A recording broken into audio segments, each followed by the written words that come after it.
오늘은 노세 신앙을 경계하라 라고 하는 제목 속에서 귀한 말씀을 증거하도록 하겠습니다.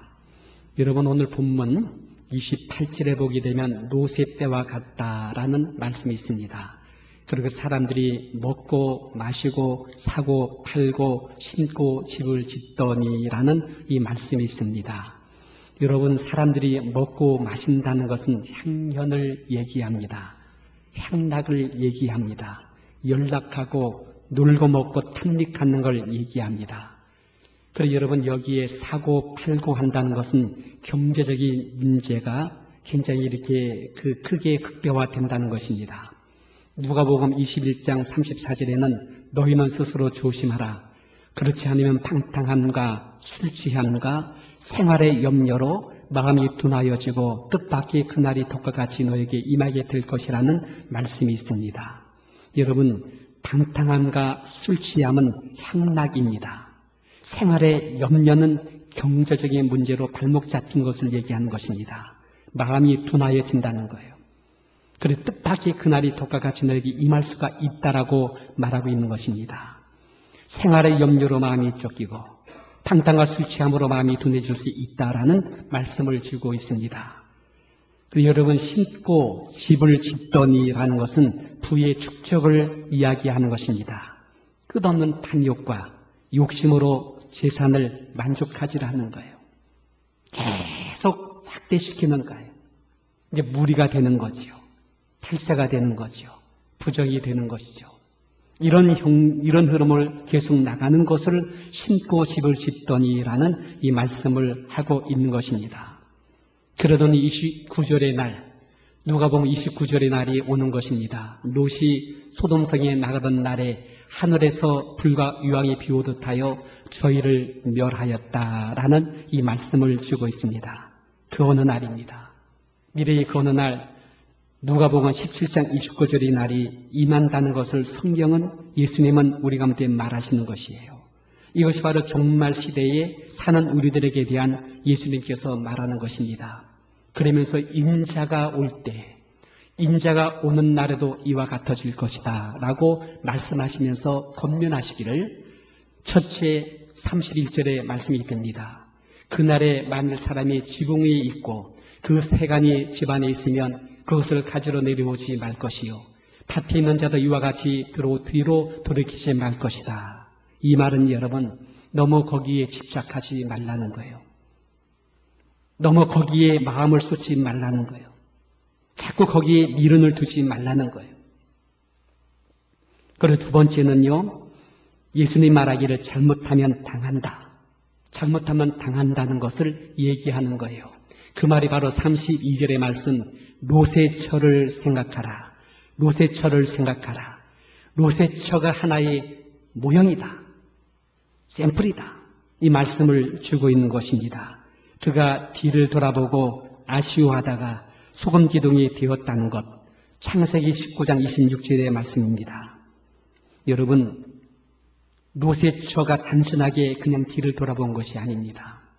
그의 마음이 소돔성에 있었던 그의 자산에 대해서, 그의 향락에 대해서, 그의 부유에 대해서 그 마음의 질이 그렇게 물들어 있는 것입니다. 그 성향이 향락적이고, 그 성향이 세상 취향적이고, 그 성향이 탐욕적으로 이미 물이 들어진 거예요. 몸은 나왔지만 마음은 자꾸 그쪽으로 흘러가게 된 것이, 그 성향의 질이 그를 뒤돌려 보게 만든 것입니다. 그걸 조심하라는 거예요. 그러면서 세 번째 말하기를 35절에 34절에 내가 너에게 이른다. 그 밤에 두 남자가 한 자리에 누워있다. 하나는 데려감을 당하고 하나는 버려둠을 당한다. 두 여자가 함께 이를 갈고 있다. 하나는 데려감을 당하고 하나는 버려둠을 당하게 된다라는 이 말씀을 주고 있습니다. 예수님이 친히 말씀하신 이야기입니다. 이건 비유가 아니에요. 이건 예화가 아닙니다.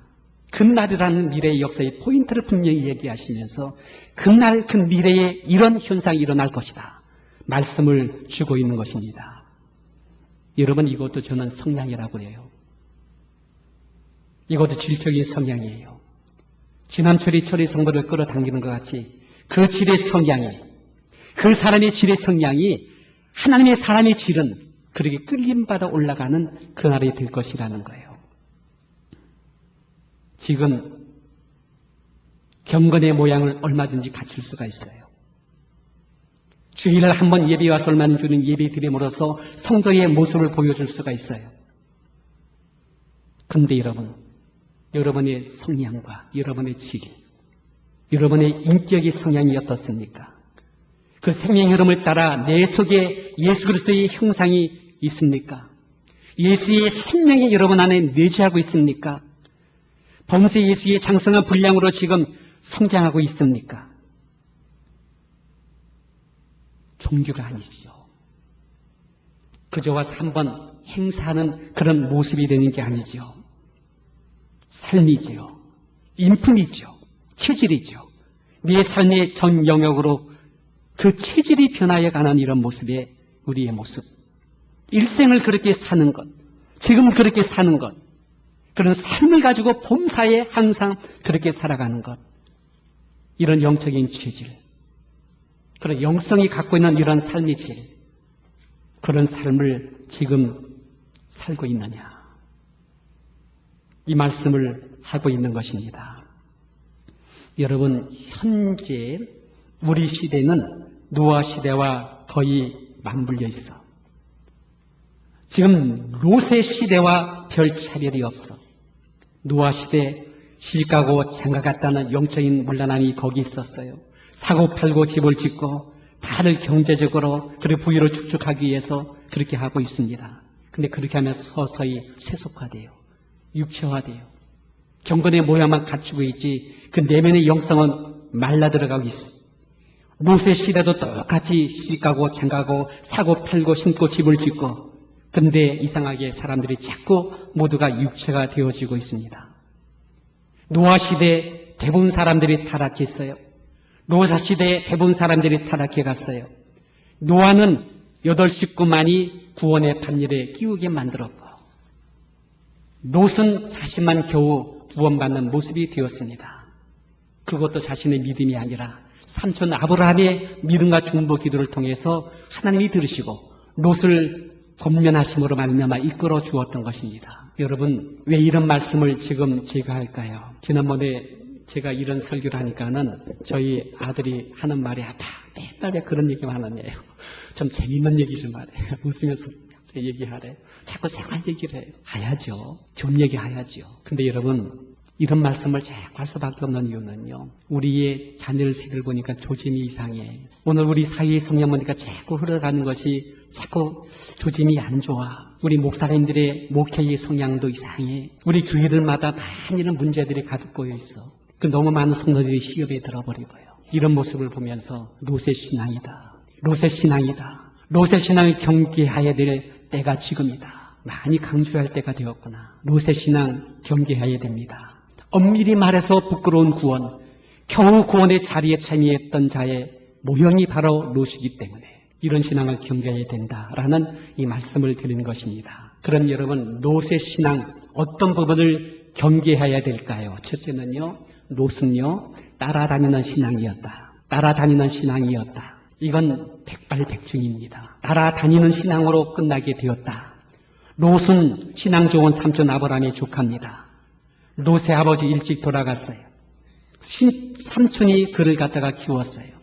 삼촌 아브라함이 갈대우리에서 하나님 음성을 듣고 그 영광을 보고 있을 때에 거기 롯도 있었어요. 삼촌 아브라함이 말씀을 붙잡고 지시한 땅으로 거기 갈 때에, 가나안 땅을 향해 갈 때에 롯도 함께 따라왔어요. 약속의 땅에서 삼촌 아브라함이 변화되며 성장하며 말씀으로 계속 훈련받고 있을 때에도 롯은 거기에 있었어요. 적어도 삼촌 아브라함이 있는 이상 그는 교회에 나왔어.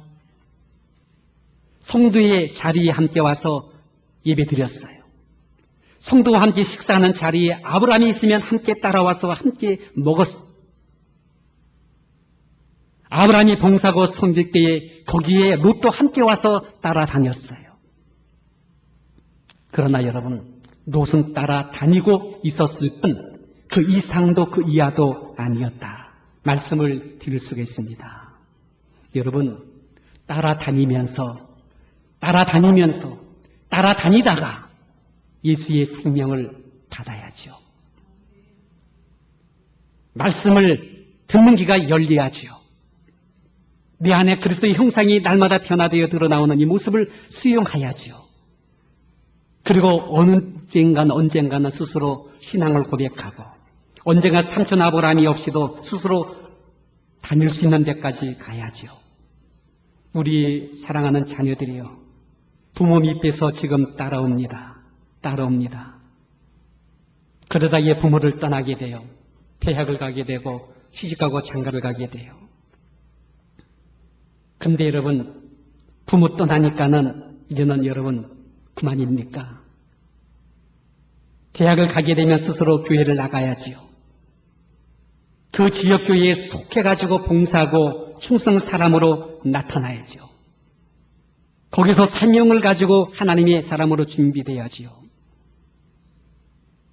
근데 롯은 따라다니는 신앙의 영역을 벗어나지를 못했습니다. 그러므로 아브라함 산촌을 떠난 순간 예배도 사라지고 기도도 사라지고 교회 가는 것도 잊어버리고 어느 순간인가 세속으로 스며들면서 그렇게 흘러가는 것이 바로 롯의 신앙의 모습이었다. 이걸 여러분 우리가 경계해야 됩니다. 두 번째는요, 롯의 신앙을 어느 부분을 경계할 것인가. 자기 중심 영역을 벗어나지 못한 것이 롯의 신앙의 모습이었습니다. 자기의 바운다리밖에 보지 못해요. 이기적인 것밖에 없어요. 그 이상을 보지 못합니다. 이웃을 배려하는 신앙이 아니었어요. 이것이 바로 롯의 신앙의 한계였다. 하나님은 아브라함과 롯에게 축복을 주었습니다. 그래서 양과 가축이 많았어요. 많다 보니 많은 양과 염소를 먹을 수 있는 풀이 필요했습니다. 그래서 좋은 땅에 풀을 서로 먹이려고 하다가 아브라함의 목자와 롯의 목자가 다툰 것입니다. 아브라함이 한 가정에 있는 아브라함 삼촌과 조카 롯의 가정이 목축으로 인해서 하나님 축복 주어서 많은 양을 갖다 먹이는 목축 때문에 이제 불화가 되는 거예요. 다툼이 되는 거예요. 예비하는 가정, 교회 나가는 가정. 근데 지금 다툼이 된 거예요. 불화가 된 거예요. 싸움을 싸우게 된 거예요. 근데 여러분, 성숙한 하나님의 사람들, 믿음의 사람 이걸 문제를 느낄 수가 있어야 돼요. 근데 아브라함이 이 모습을 보고 생각했습니다. 믿음의 사람인데, 우리 믿음의 가족인데,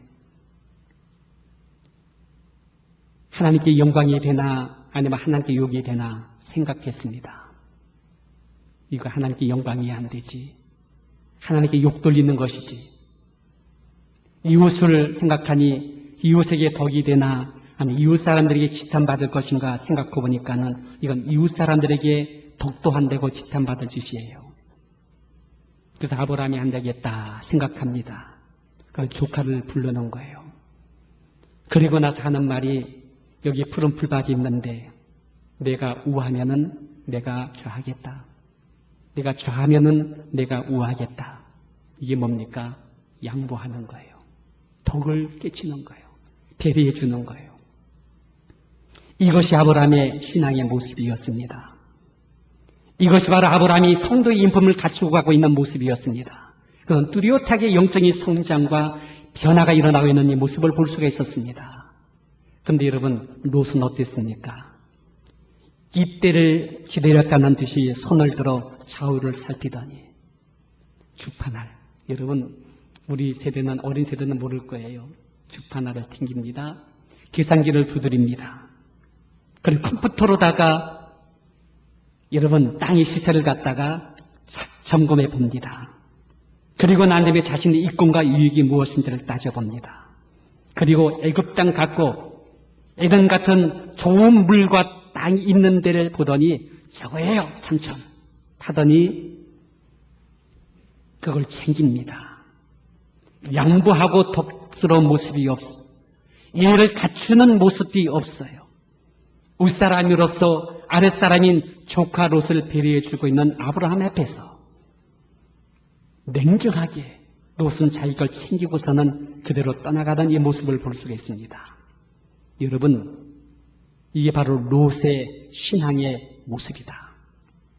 자기 중심, 자기의 이권과 자기의 유익 외에는 벗어나지 못한 신앙의 형태를 갖고 있습니다. 이게 롯의 모습이에요. 반면에 여러분, 아브라함, 롯의, 조카 롯의 이 모습을 보고 마음이 어땠을까요? 상처받았을까요? 안 받았을까요? 받을 수 있어요. 얼마 전에 소원할 수도 있어요. 이놈의 자식, 롯, 이 조카, 한마디 말해도 감사라고 했을 수 있다면, 내 그렇게 소원하지 않을는데, 그렇게 냉정하게 뒤도 돌아보지 않고, 그렇게 떠나? 내가 베푼 사랑이 얼마나 큰데, 하면서 롯이 마음에 상처를 받을 수가 있었을 것입니다. 근데 여러분, 삼촌 아브라함 그러질 않았어요.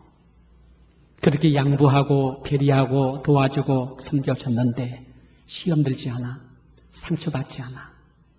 이것이 바로 아브라함의 모습이에요. 세 번째입니다. 롯의 신앙에 경계할 부분이 뭐냐? 롯의 신앙은요, 세속화입니다. 세속화예요.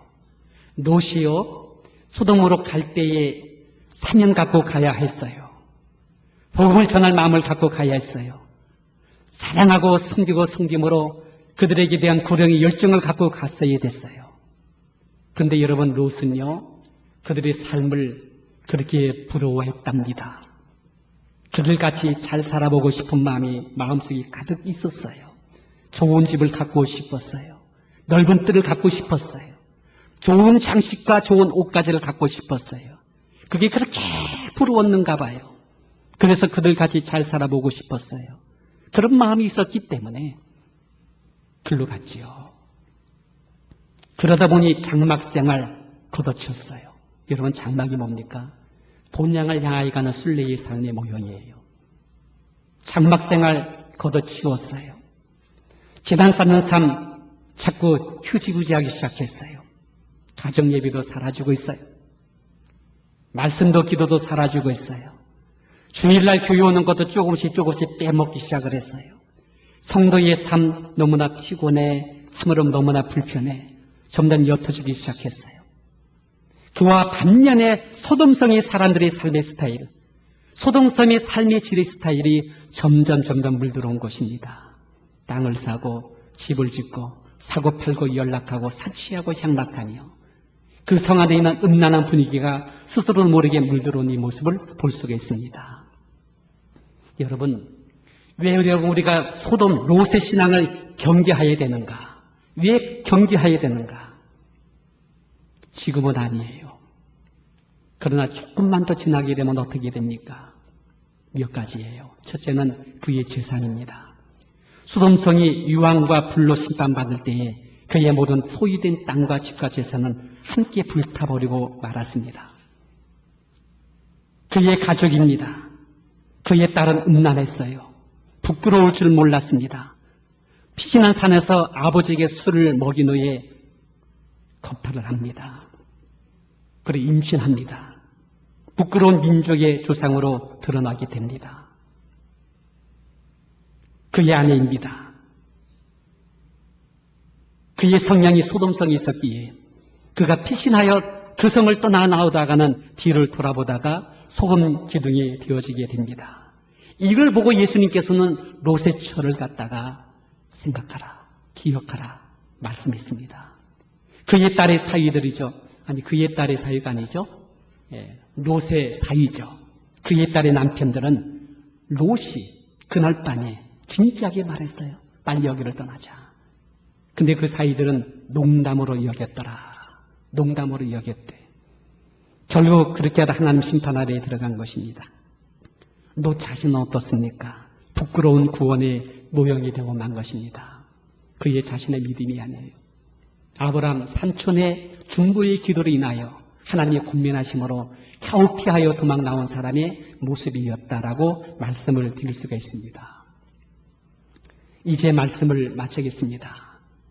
여러분, 롯의 신앙을 경계할 때가 왔습니다. 지난해입니다. 6월 달에 한국에 있는 한양대학교에서 공정사회를 위한 한국교회의 역할에 대한 학술 세미나가 있었습니다. 이들이 객관적으로 한국교회를 진단하는 것이 얻어진 결론이 뭐냐? 현대 우리 한국교회는 전형적인 노세신앙 형태를 갖고 있다는 것이에요. 교회의 물량화, 대형화. 교회가 너무나도 물량주의적으로 기복적으로 흘러가고 있다. 목사님들에 대한 명예욕, 그리고 끝없는 물욕. 군림하려고 하는 그러한 목사님들의 그런 태도 지적받았어요. 성도들의 기족화, 성도들이 얼마나 기족이 됐는지. 교회에 와서는요, 나의 허물과 부족을 내놓기가 부끄러운 거야. 주님 나를 박대하시면 내 갈 데가 없다고 마음의 상처와 아픔을 갖고 교회에 와야 그걸 내놓게 되면은 오히려 그것이 너는 무능한 사람이야. 이렇게 좋은 세상에서 그렇게 사는 것은 너의 무능이야. 이렇게 치부해버리고 있는 그런 교회의 환경. 오히려 공정사회를 향하는 한국사회로부터 교회는 배워야 된다. 배워야 된다라는 각성의 목소리가 되려 많이 나왔다는 것입니다. 사회에 미치는 불량 종교 1위가 교회래요. 한 영혼 영혼을 위해 해산의 수고를 통해서 섬기고 한 영혼을 세움으로 교회를 부흥시키고 확장시키게 되는 것인데 마케팅 형식의 수평이도로 문어발식 교회 확대하는 것. 가난하고 초라한 사람들이 다가왔을 때 오는 위화감. 이렇게 등 돌리고 떠난 사람들이 한국교회에 200만의 성도가 된다는 거예요. 여러분 200명 중에서 100만은 지금 방황하고 있고요. 100만 명은 지금 이단으로 넘어갔대. 무당, 역설하는 사람, 마음 수련하고 이단 신천지 같은 데로 흘러갔다라고 말합니다. 그런데 여러분 더 두려운 것은요. 근거 있는 얘기예요. 앞으로 10년 안에 800만의 성도가 400만으로 줄어들 그러한 가능성이 있다. 이걸 말씀하고 있습니다. 이것이 로세 교회의 형태입니다. 예수님 말했어요. 네가 뜨겁든지 차갑든지 하라. 네가 미증을 하면 내가 토해낸다.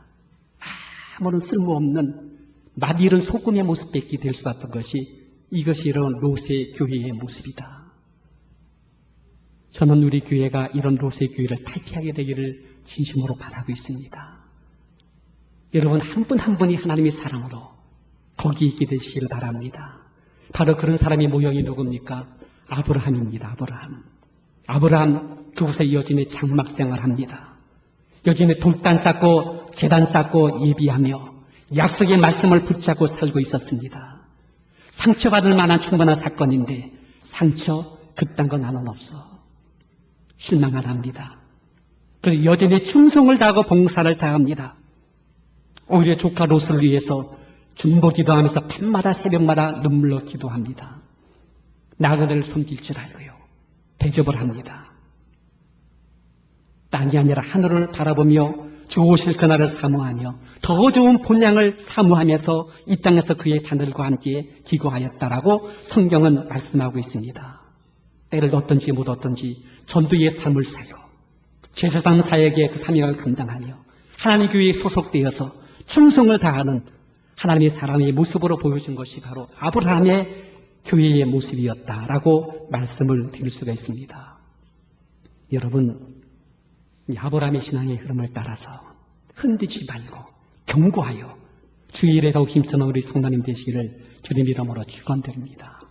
그리고 훗날에 그의 나라에 가서 칭찬과 존경과 영광을 누릴 수 있는 우리들 되기 원하여 오늘도 여러분 이런 신앙을 경계하시고 우리 아브라함의 아름다운 교회의 모형을 닮아가실 수 있는 우리 성도님으로 드러나게 되시기를 주님 이름으로 축원드립니다.